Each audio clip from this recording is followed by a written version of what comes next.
चलिए स्टार्ट करते हैं ज्योमेट्री ऑफ कॉम्प्लेक्स नंबर। जैसे वेक्टर अलजेब्रा में हमने पढ़ा हुआ है किसी पॉइंट को रिप्रेजेंट कर सकते हैं हम वेक्टर के थ्रू, ऐसे ही किसी कॉम्प्लेक्स नंबर को भी हम वेक्टर के थ्रू रिप्रेजेंट कर सकते हैं। देखिएगा, suppose this is the complex number x plus आईटा y। तो इस कॉम्प्लेक्स नंबर को हम अर्जेंट प्लेन में वेक्टर के थ्रू रिप्रेजेंट कर सकते हैं।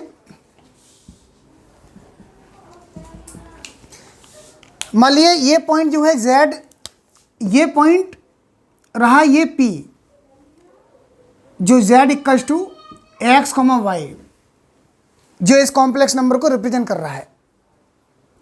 अगर हम इस पॉइंट को ओरिजिन से ज्वाइन कर दें इस तरह से, तो ये वेक्टर की तरह रिप्रेजेंट कर सकते हैं। इसे हम OP जो है ना, इस कॉम्प्लेक्स नंबर को रिप्रेजेंट कर रहा है वेक्टोरियल फॉर्म में, ठीक है ना। अभी हम बात करते हैं कि वेक्टर अलजेब्रा में OP को कहते थे हम position vector of P, but यहां हम जो कहेंगे वो कहेंगे हम fx ऑफ P। जो z है, z वो कहलाएगा आपका OP वेक्टर, और इसको हम कहेंगे fx ऑफ पॉइंट P। सिर्फ नेम का डिफरेंस है, बाकी ऑपरेशन भी सेम होंगी और जो रिप्रेजेंटेशन है वो भी सेम रहेगी। तो OP जो वेक्टर है उसे कहेंगे हम fx ऑफ पॉइंट P, और जो OP डिस्टेंस है इसका, O से लेके P तक का जो लेंथ होगा उसे हम कहेंगे मॉडुलस ऑफ OP, जो कि कहलाएगा mode of Z। Mode of Z, ये लेंथ हो गई OP की लेंथ, ना कि वेक्टर है, ये आपका स्केलर क्वांटिटी होगी क्योंकि ये लेंथ है। अब बात करते हैं, अगर 2 पॉइंट्स गिवन है हमारे पास, एक पॉइंट है मान लेते हैं P जो Z1 को रिप्रेजेंट कर रहा है x1, y1, और दूसरा पॉइंट है Q जो Z2 को रिप्रेजेंट कर रहा है x2, y2। अब इसका fx क्या होगा Z1 का? इसका fx होगा, ये पॉइंट P का fx हो गया Z1 जो वेक्टर की फॉर्म में होगा, और पॉइंट Q का fx हो जाएगा OQ, जिसे हम कहेंगे Z2, इसे कहेंगे हम Z1। तो Z1 क्या कहलाएगा? Z1 कहेंगे हम fx ऑफ पॉइंट P, और Z2 को कहेंगे हम fx ऑफ पॉइंट Q।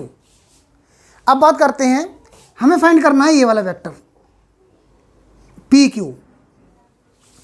तो वेक्टर में हम क्या करते थे, अगर PQ फाइंड करना होता था तो हम क्या करते थे, PQ फाइंड करना है हमें, तो हम कहते थे OQ position vector of head minus position vector of tail, PQ find करने के लिए। तो PQ जो होगा वो होगा OQ माइनस OP, और what is OQ? OQ is the fx of Q, fx of Q जो OQ हो गया, और OP जो होगा वो होगा fx ऑफ P। अब बताइए fx ऑफ Q क्या है? fx ऑफ Q हो गया आपका Z2 और minus Z1, this is PQ। तो हम कहेंगे PQ जो होगा PQ, इसमें टेल हो गया ये, हेड हो गया Q, tail P head Q, तो PQ जो होगा वो होगा Z2 माइनस Z1। और अगर PQ का लेंथ फाइंड करेंगे हम, PQ का लेंथ, तो PQ का जो लेंथ होगा वो होगा mode of Z2 minus Z1। Same vector की तरह है ये जो हम पढ़ रहे हैं, केवल इसका नेमिंग अलग है, बाकी सब सेम है, आपने देखा। अब देखते हैं आर्गुमेंट ऑफ Z1 क्या होगा। आर्गुमेंट ऑफ Z1 होता है कि ये Fx जो है Z1 पॉजिटिव एक्स एक्सिस से जो एंगल बना रहा है, जो भी एंगल बना रहा है ये θ1, तो हम θ1 को कहेंगे Fx of argument of Z1। तो यहाँ लिखें आप, आर्गुमेंट ऑफ Z1 होगा θ1 और आर्गुमेंट ऑफ Z2 क्या होगा, ये एंगल पॉजिटिव एक्स एक्सिस से जो भी एंगल बन रहा है ये हो गया θ2, तो हम कहेंगे आर्गुमेंट ऑफ Z2 ये हो गया θ2।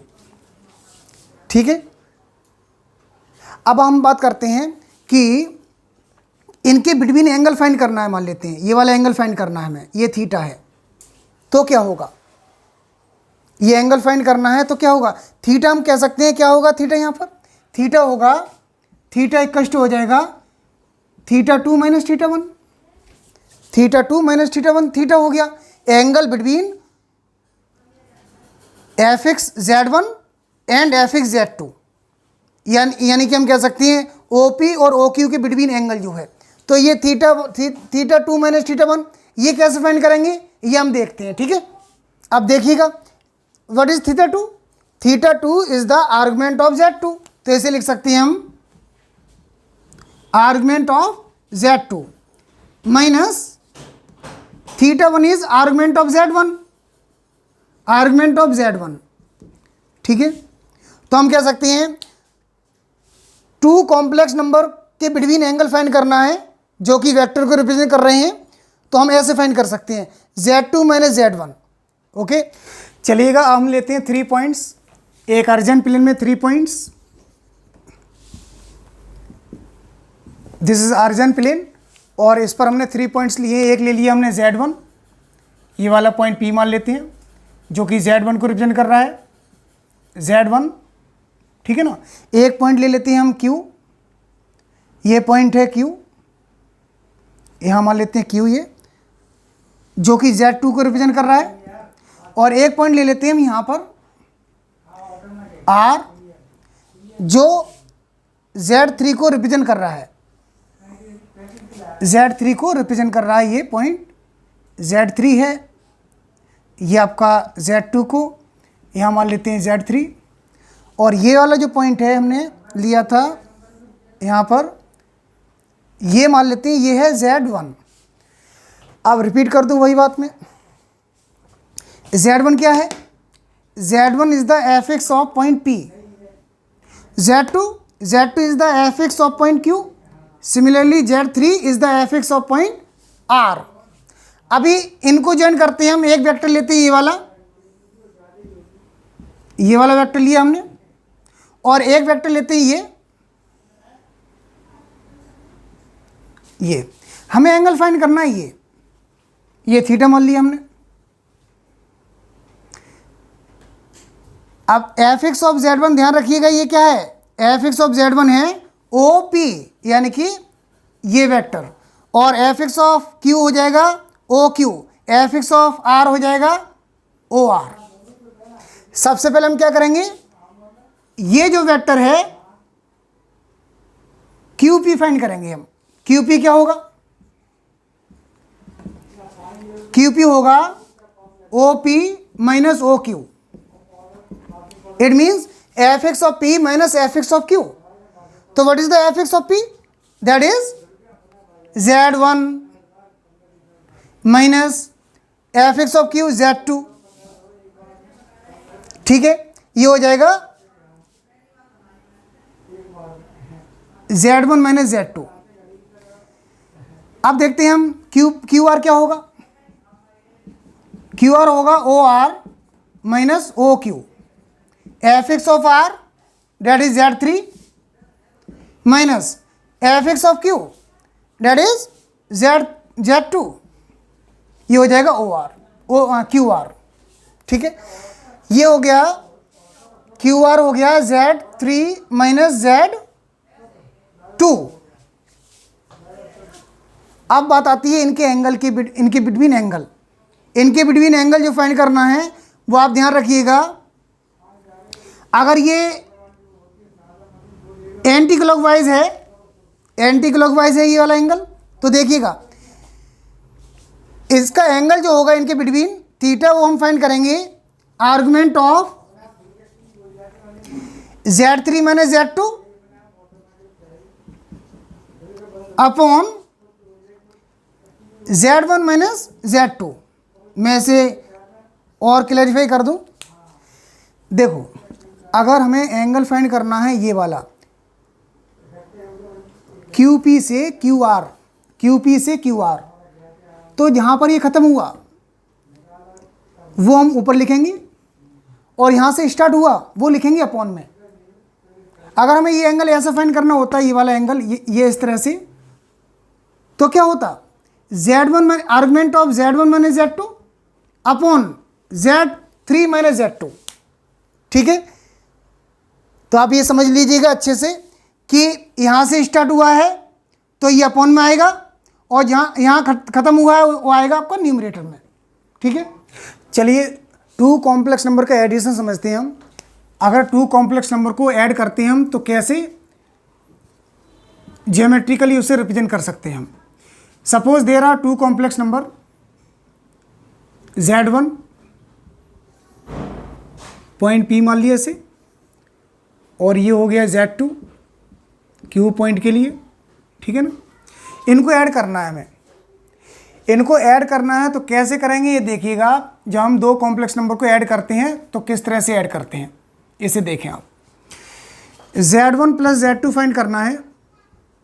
हमने आपको बताया था कि ये वेक्टर की तरह ऑपरेशन इसमें होते हैं, जो भी ऑपरेशन होंगे। तो Z1 प्लस Z2 करेंगे ना, तो आप जो है Z1 हो जाएगा आपका जो OQ है, ये Z2 हो गया, और ये हो गया Z1 OP। इनको ऐड करना है हमें। एडिशन रूल जो होता है वेक्टर में, वो क्या होता है, हम कंप्लीट करते हैं एक पैरेललोग्राम को, जिसका वन साइड ये मान लिया हमने, इसमें ऐड करना है हमें Z1। तो क्या करेंगे, Z1 के टेल को Z2 के हेड के साथ ऐड कर देंगे हम यहाँ पर, और इसी के पैरेलल ये, इसके पैरेलल ये हमने ऐड किया। अगर हम पैरेललोग्राम को कंप्लीट करते हैं तो ये यहाँ पर हो जाएगा इस तरह से। ये हो गया पैरेललोग्राम, जिसका ये वेक्टर जो है Z1 की तरह होगा ये वाला, और ये वाला वेक्टर जो होगा वो होगा Z2, इस तरह से। तो इसका जो डायगोनल होगा, इसे R एज्यूम कर लें, ये डायगोनल जो होगा OR ये बताता है Z1 प्लस Z2। ठीक है, टू वेक्टर्स को ऐड करना है हमें, वेक्टर की तरह ऐड करते हैं कॉम्प्लेक्स नंबर को। तो हम क्या करेंगे, इन दोनों वेक्टर को हम पैरेललोग्राम के वेक्टर साइड्स मान लेंगे, और जो एडिशन का रूल होता है वेक्टर में, अगर हमें A में B को ऐड करना है तो A के हेड में B का टेल ज्वाइन करेंगे उसकी पैरेलल, उसके बाद एक पैरेललोग्राम बन जाएगा, और उस पैरेललोग्राम का जो डायगोनल होगा वही उनका एडिशन को रिप्रेजेंट करता है। ठीक है, चलिएगा अब करते हैं हम subtraction of two complex number. Subtraction के लिए सबसे पहले समझें आप कि अगर कोई कॉम्प्लेक्स नंबर है, ये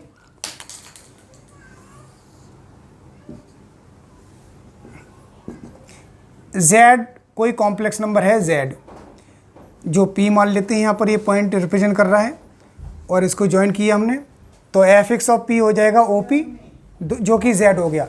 तो माइनस Z क्या होगा ये समझें आप पहले। माइनस Z जो होगा वो होगा यहाँ पर, जो OP है उतना ही इधर की साइड में होगा, ये वाला, इसे मान लेते हैं P डैश, और ये जो रिप्रेजेंट करेगा ये करेगा माइनस Z को। इसे हम क्लैरिफाई कर देते हैं कि O will be the midpoint of P dash. O जो होगा P डैश का मिड पॉइंट होगा। अगर नेगेटिव फाइंड करते हैं माइनस Z, अगर ये Z है तो माइनस Z होगा इसका अपोजिट साइड में, उसी लाइन में, और इतनी डिस्टेंस पर। तो हम कह सकते हैं ये माइनस Z हो गया। हम देखते हैं सब्ट्रैक्शन कैसे करेंगे। यहाँ पर देखें आप,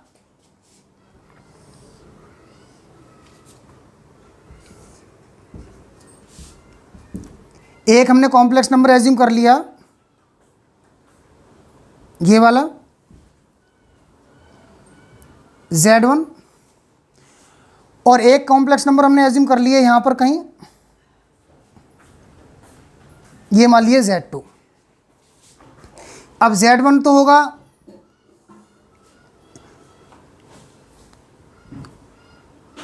OP मान लिया इसे हमने, और Z2 मान लिया OQ, यहाँ से यहाँ तक।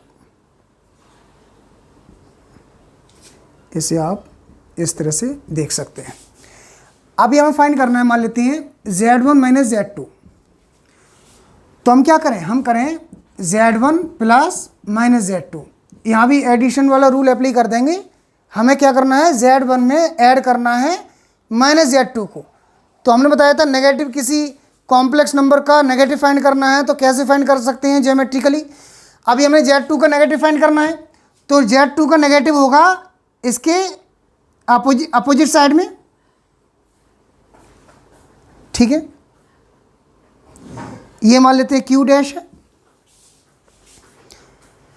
ये हो गया माइनस Z2। अब एक्चुअल में हमें क्या करना है, Z1 में माइनस Z2 को ऐड करना है। तो रूल वही है, अगर हमें Z1 में माइनस Z2 को ऐड करना है तो माइनस Z2 का टेल Z1 के हेड में ज्वाइन कर देंगे। तो माइनस Z2 का टेल हो गया ये, इसको ऐड करना है माइनस Z2 को Z1 में, और Z1 का हेड हो गया ये। तो माइनस Z2 के टेल को Z1 के हेड में ऐड करने के लिए इसको ज्वाइन कर देंगे यहाँ पर। इसे इसके पैरेलल रखना है हमें, माइनस Z2 के पैरेलल। तो कुछ इस तरह से होगा।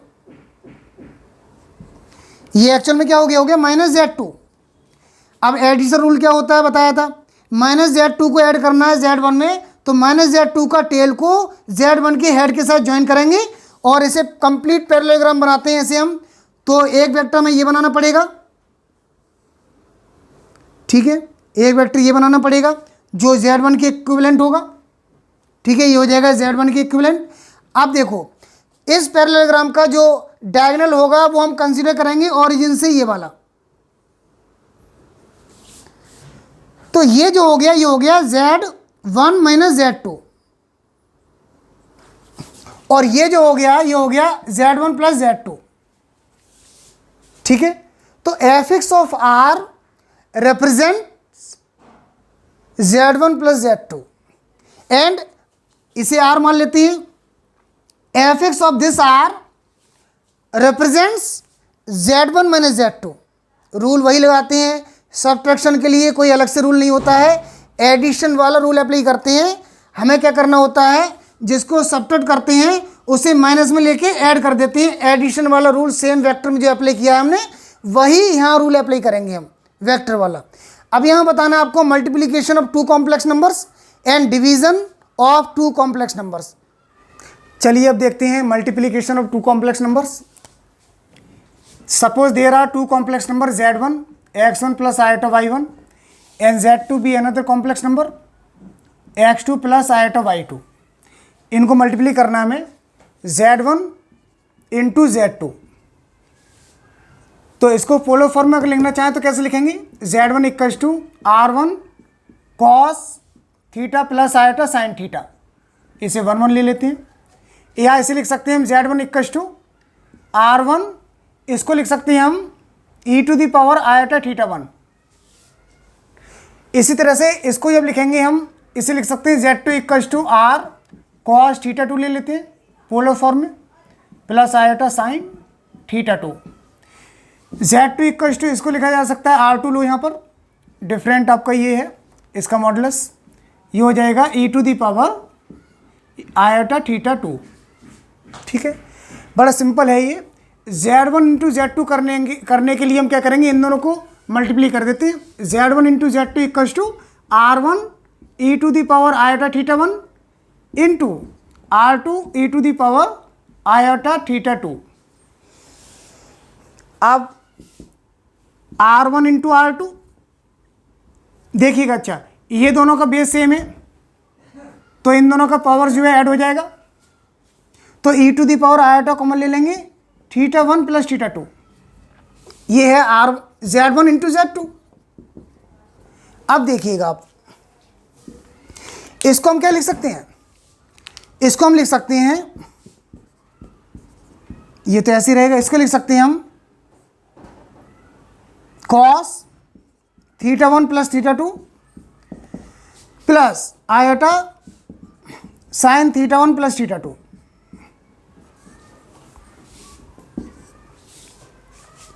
तो आपने क्या देखा, मल्टीप्लिकेशन में जो आर्गुमेंट है वो ऐड हो जाता है दोनों का। ठीक है, इसका आर्गुमेंट क्या होगा, argument of Z1 into Z2 क्या हो गया, θ1 प्लस θ2, और modulus of Z1 into Z2 ये हो गया R1 इंटू R2। ये मॉडुलस हो गया इसका, जो R हमारा मॉडुलस, इसका मॉडुलस कितना है Z2 का, R2 है, इसका मॉडुलस कितना R1 है। ऐसे ही इन दोनों का मल्टीप्लाई करने के बाद जो बना ये वाला, ये हो गया Z1 इंटू Z2 का मॉडुलस। ठीक है, ये रहा multiplication of two complex numbers. ठीक है, चलिए यहाँ देखते हैं division of two complex numbers. इन्हीं को मान लेते हैं Z1 Z2, इन्हीं का डिवाइड करके दिखाते हैं आपको। Z1 into Z1 upon Z2 find करना है हमें, तो कैसे फाइंड करेंगे हम, यहाँ पर देखिएगा आप, Z1 अपॉन Z2, तो Z1 को हम ये ले लेते हैं R1 e to the power iota θ1 upon R2 e to the power iota θ2। इन दोनों का बेस सेम है, माइनस में ये पावर माइनस हो जाएगी ना, डिवाइड करने पर R1 अपॉन R2 रहेगा, और ये रहेगा e to the power iota θ2 θ1 minus iota θ2। Iota common ले सकते हैं, R1 upon R2 equals to e to the power iota θ1 minus θ2। अब बताइए इसको क्या लिख सकते हैं हम, इसको क्या लिख सकते हैं, इसको लिख सकते हैं आप, ये तो ऐसे ही रहेगा, इसको लिख सकते हैं cos θ1 minus θ2 plus iota sine θ1 minus θ2। ये है Z1 अपॉन Z2। ये ध्यान रखें, यहाँ पर गिवन है Z2 is not equals to 0। ठीक है, Z2 0 नहीं हो सकता, अपॉन में है। तो अब बताइए argument of Z1 upon Z2 क्या होगा, argument of Z1 upon Z2 होगा θ1 माइनस θ2। यानी कि हम कह सकते हैं argument of Z1 minus argument of Z2। और इसी तरह से यहाँ लिख सकते हैं हम, यहाँ भी हम कह सकते हैं argument of Z1 plus argument of Z2। तो यहाँ पर ये फॉर्मूला बन गया, एक फॉर्मूला बन गया ये कि argument of Z1 into Z2 होता है argument of Z1 plus argument of Z2।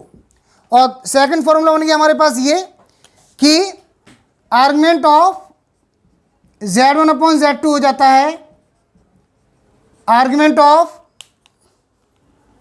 Z1 minus argument of Z2। ठीक है, ये दोनों फॉर्मूले याद रखिएगा। ये लॉग की तरह लग रहा है आपको, log of a into b equals to log of a plus log of b। ऐसे लॉग के फॉर्मूले आपने याद करे होंगे कि log of a upon b equals to log of a minus log of b। उसी तरह का ये भी है, याद करने के पर्पज से मैंने आपको बताया ये। चलिएगा, ये डिवीज़न हो गया। अगर कहा जाए आपसे कि 1 को आपको रिप्रेजेंट करना है पोलर फॉर्म में, यानी कॉस और साइन की फॉर्म में, तो कैसे करेंगे आप, इसको लिख सकते हैं हम, इसको आप लिख सकते हैं कुछ इस तरह से, cos of 0 plus iota sine of 0 z equals to 1। कैसे पता है आपको, कॉस 0 1 हो जाएगा और साइन 0 0 हो जाता है। ठीक है, अभी हम जो है ऐसे भी लिख सकते हैं, इसको आप ऐसे भी लिख सकते हैं, cos of 2k pi plus iota sine of 2k पाई। आप समझिएगा 2k पाई कॉस अगर लेंगे 2k पाई के कोई भी इंटीजर है तो ये हमेशा 1 होगा और साइन 2k पाई होगा हमेशा 0। तो अगर 1 लिखा है कहीं उसको आप ये लिख सकते हैं पहली बात। अगला है अगर z इक्वल्स टू आयोटा है, इसको हम क्या लिख सकते हैं ये देखिएगा। इसको लिख सकते हैं आप cos of pi by 2 plus iota sine of pi by 2। देखें कॉस पाई बाई 2 कितना होता है 0 होता है और साइन पाई बाई 2 1 होता है। तो इसे सॉल्व करेंगे 0 प्लस आयोटा इंटू 1 यानी कि आयोटा रह जाएगा। अगर हम कहते हैं इसको जनरल फॉर्म में लिखना है तो हमें आर्गुमेंट में 2k पाई ऐड करना पड़ेगा। जैसे हमने 0 में ऐड किया 2k पाई, ऐसे यहाँ ऐड कर देंगे 2k पाई तो जनरल फॉर्म में हो जाएगा ये cos 2k pi plus pi by 2 plus iota sign 2k pi plus pi by 2। ठीक है, अभी हम बताने वाले हैं आपको, ये सारी चीज़ हमने इस वजह से बताई थी क्योंकि हमें बताना है कि अगर हम किसी कॉम्प्लेक्स नंबर में आयोटा का मल्टीप्लाई करते हैं तो क्या चेंज आता है। चलिए देखते हैं, कोई कॉम्प्लेक्स नंबर है z equals to a plus iota b। इसको पहले रिप्रेजेंट कर लेते हैं हम। ये कॉम्प्लेक्स नंबर है जो p पॉइंट को रिप्रेजेंट कर रहा है, z equals to a plus iota b।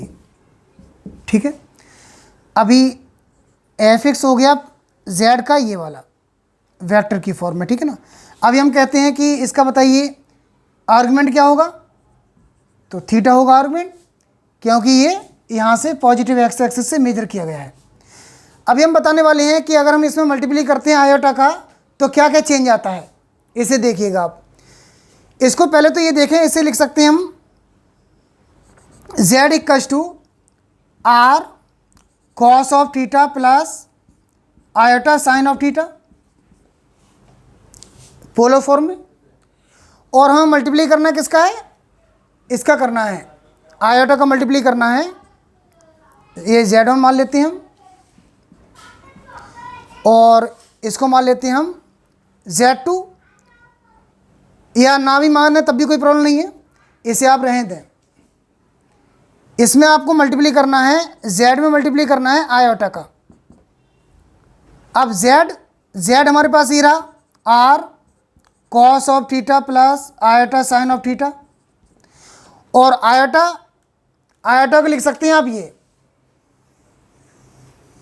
Iota को, सॉरी ये तो 1, तो आयोटा को लिख सकते हैं ये आप क्या लिख सकते हैं, आयोटा को ये लिख सकते हैं आप cos pi by 2 plus iota sine pi by 2।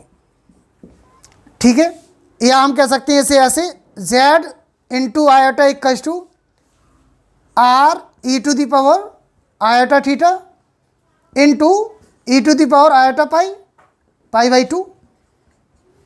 समझे, हमने क्या लिखा है, इसको लिख दिया हमने e to the power iota theta, इसको लिख दिया हमने e to the power iota pi by 2।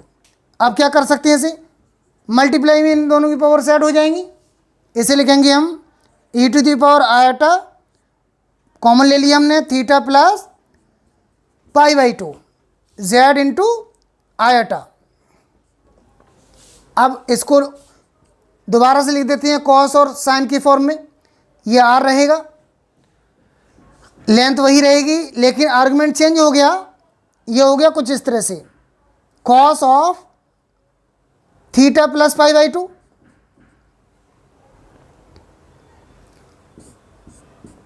Plus iota sine theta plus pi by 2। अब आपको क्या करना है, इसे और इसे देखें क्या चेंज आया, आर वही है, लेंथ यानी कि वही है, केवल आर्गुमेंट में चेंज आया। कितना चेंज आया, पाई बाई 2 बढ़ गया, एंटी क्लॉकवाइज पॉजिटिव डायरेक्शन में एंगल बढ़ गया ये पाई बाई 2, यानी कि लेंथ यही रहेगी लेकिन यहाँ पर ऐड हो जाएगा पाई बाई 2, यानी कि एक कॉम्प्लेक्स नंबर होगा जो यहाँ से 90 डिग्री बनाएगा एंगल और लेंथ रहेगी वही, ये मान लेते हैं p डैश, और ये एक्चुअल में हो गया z इंटू आयोटा। और जो एंगल इंक्रीज हुआ है वो π/2 इंक्रीज हुआ है, यानी कि ये एंगल इंक्रीज हो गया π/2। तो हमने क्या देखा, हमने देखा कि किसी कॉम्प्लेक्स नंबर में अगर आयोटा का मल्टीप्लाई करते हैं तो उसके आर्गुमेंट में π/2 बढ़ जाता है, ऐड हो जाता है। जैसे पहले थीटा था इसका, अब है थीटा प्लस π/2। तो आयोटा का किसी कॉम्प्लेक्स नंबर में मल्टीप्लाई करने पर आर्गुमेंट में π/2 का इंक्रीमेंट हो जाता है। अच्छा, ज्योमेट्री और कॉम्प्लेक्स नंबर में और भी चीज़ें काफ़ी हैं, उसे हम नेक्स्ट वीडियो में कवर करेंगे।